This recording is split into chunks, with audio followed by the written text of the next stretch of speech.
Howdy folks, it's time for ScrawlrBox. Forgive me, this is the September box, but we work a little backwards on this channel. So, opening it up, let's see what's inside this month, or that month. And, oh, hello. This looks like Casey Golden artwork to me. I don't know about you guys, but that definitely looks like the Ant Queen's ants. Let's have a look inside. Oh, okay. Ribbon the tissue paper open. Okay. Let's pop that to one side because we don't want any surprises. Oh, it's a Jolly Rancher. And these Vivida watercolour sheets, I've heard about these. And they are in very pretty packaging, actually. Look at this, pretty packaging. Yeah, apparently they're really highly pigmented and quite fun to use. So I'm looking forward to these. That packaging is gorgeous. Love it. And this is a pencil. It looks like a mechanical pencil. Yep, nice mechanical pencil. Does it have a rubber on the end? Because sometimes they're hidden. Yes, it does. Like it. That's always a plus. And this is a Winsor & Newton, crikey, 0.8 fine liner. That is a thick fine liner. That'll be fun to use. Yeah, not used one that thick before. And this is a Milan number 4 round paintbrush. Looks fairly nice. I don't really know what I'm doing with paintbrushes, but yeah. There's ScrawlrBox sticker. And this is a cute customizable postcard by the look of it. Yeah, it looks like it's on watercolour paper, so I'm guessing that you can colour in some of Casey's artwork and then you can, use it. And of course the print of the month is, oh, no surprises there, Casey Golden. If you don't know her, she is a fellow YouTuber. There you go, Casey Golden on YouTube and Casey the Golden everywhere else, it would seem. The paper for this month is nice and thick. Let's have a quick look at what it is. Feels about 300 GSM to me, but what do I know? Yep, it's the Bockingford watercolour paper 300 GSM. So that'll be nice. And the challenge for this month is feeling buggy. That's cool. I'm a fan of bugs, so yeah. That's the September ScrawlrBox. And let's make some art with it. So first off, I had to swatch these because I knew that the colour wasn't technically going to be the colour on the paper. Some of them, not too bad, like this looks kind of dark red and it came out red. Obviously it came out brighter than it looked, but some of them are a little tricksy, like I think there's a green that comes out violet. So I've included my swatching in for you this month. I don't always do this, so let me know if this is something that you'd be interested in seeing or whether you'd just rather me leave it out. I don't know how interesting it is. But when I was swatching these, I did notice that we had a lot of warm colours. Not a lot of cold ones. So there's an example of they look reddish and they came out blue. So yeah, it seemed like a very one-sided palette to me.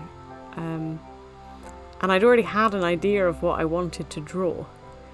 So it was kind of a case of making it work. It's a very autumnal themed palette and the image that I had in mind was not very, so I'll leave it to you to decide. So then it was on to sketching. I really liked this pencil, it had a nice weight to it. I like mechanical pencils anyway, I tend to prefer those, so I can see myself definitely using this a lot in the future. And if you couldn't guess by now, I'm drawing a butterfly sprite surrounded by bugs whilst sat on a mushroom. Because why not? It was feeling buggy and I like insects and I wanted to do something a little bit more detailed in this month's ScrawlrBox because I hadn't done that for a while. Whether that came to bite me in the bottom later, you decide. But I do enjoy sketching and I was looking forward to doing the line art of this piece because line art's arguably one of my favourite things.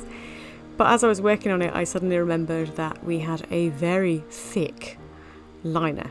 And I'd never used one this thick before and I'd done quite a detailed image, so I wasn't sure how this was going to work. But as it happens, it had quite a sharp point on it for a thick liner, so I was able to, whilst pressing lightly, get quite a thin line. And I don't think it looks too thick for the detail that I've got in the image, so that was a bit of a bonus, really. So as usual, my inking method involves pretty much going over my favourite lines from before. In this image I didn't actually erase any of my sketch because I tried to sketch lightly. I always try to sketch really lightly on watercolour paper, just because if you damage the tooth it can affect the way that the watercolours go onto the paper, really. Which is why I'd normally use a light box if I was doing watercolour illustration, but I don't have a light box in my ScrawlrBox, so I just did it like this instead. So I quite enjoyed drawing this image. I haven't drawn a butterfly sprite like this for a few years. I think I posted one up on my DeviantArt account when I was fairly new to DeviantArt. And I think when I last looked at my DeviantArt account it said I'd been a Deviant for 6 years, so 16 rather years. So yeah, that could be some time ago. But I do quite enjoy drawing sort of fantasy creatures, and I also quite enjoy drawing insects. In fact, I decided to add another one here because I thought a cute little woodlouse would look nice on that little mushroom. Yes, I find insects cute. I know it's not particularly normal, but hey, it's not fun being normal. A lot of my friends are like, why do you like bugs so much? And it was time to finally use the watercolours. Now then, they were a lot more pigmented than I was prepared for, even after doing the swatches. And my usual method of doing kind of a subtle skin tone was not working on this one, so I decided to give her purple skin because, you know, she's a butterfly sprite, she can have purple skin if she wanted to. And I knew I wanted to give her blue wings because I really like the blue winged butterflies. I just think they're quite different. And so I thought purple hair would go nice, but we already have a purple skin, so we've got a warm purple skin, a cool purple hair, and then a blue wings, and I had no idea what colour to do her bodysuit in, so I left it till like last, and then I'm not sure if I made the right decision. But you know, these things are sent to try us. I really liked the blue that I used for the wings. That went down super nice. And as I didn't really know what I was doing in this image, I kind of dot around a lot. You'll also notice there's my nails getting shorter throughout this video.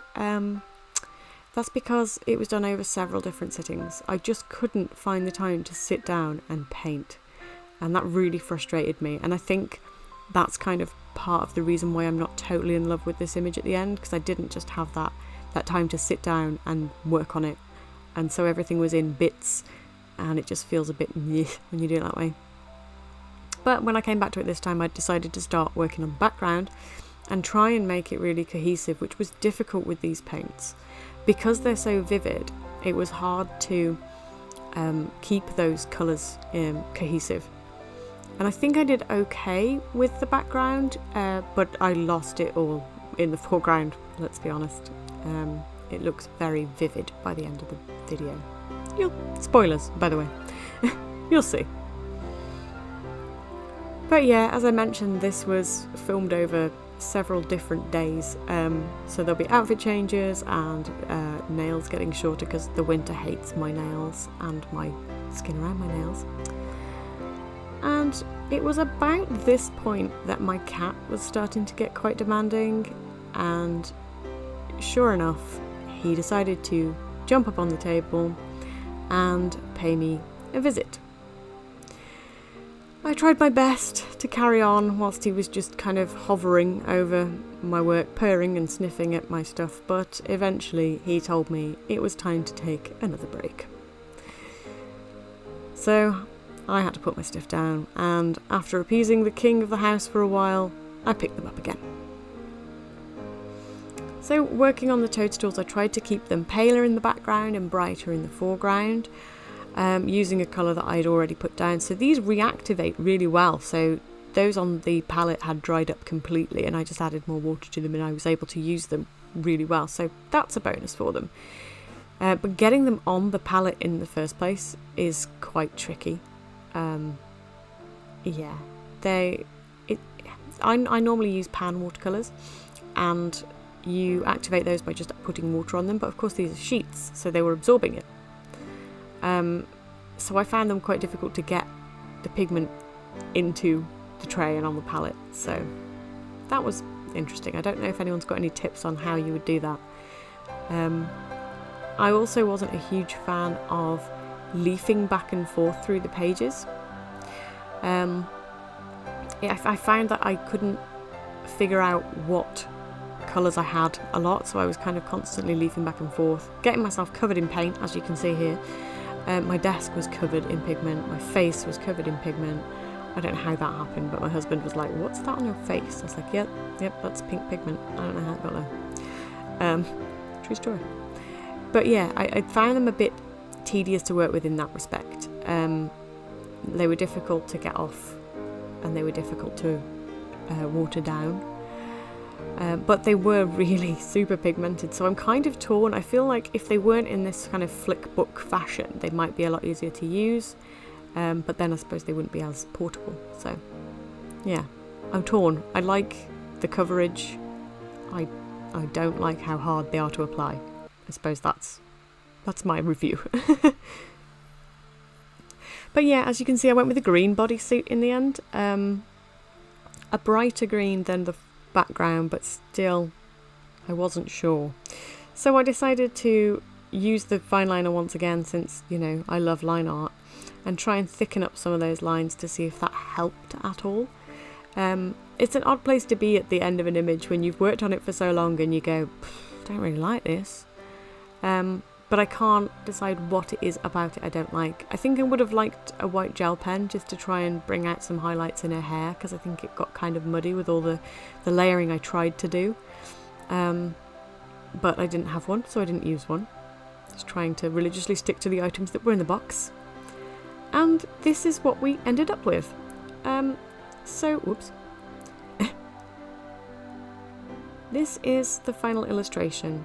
My butterfly sprite, I don't know when that happened, probably Zach's fault, but you know, sat on a toadstool with her buggy friends, and I don't hate it, I just don't love it as much as I loved it at the line art stage, but you know, there it is.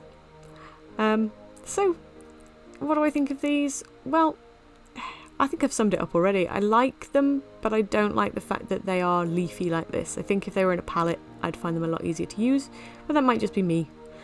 They are nice and vivid, as you can see, and you can make an illustration with them. It's just, yeah, I got covered in paint, and I have washed my hands a few times, but you can still see it's fairly stained on me. But there you go. Anyway, if you liked this video, please give me a big thumbs up and leave a comment down below if you've ever used these sheets, or if you can give me any tips on how to use them again. That would be great. If you're new around here, then go ahead and hit that subscribe button for more arty adventures. And until next week, here is a final glimpse at this painting that we've done together. Thanks so much for watching, and I will see you next week. Bye for now.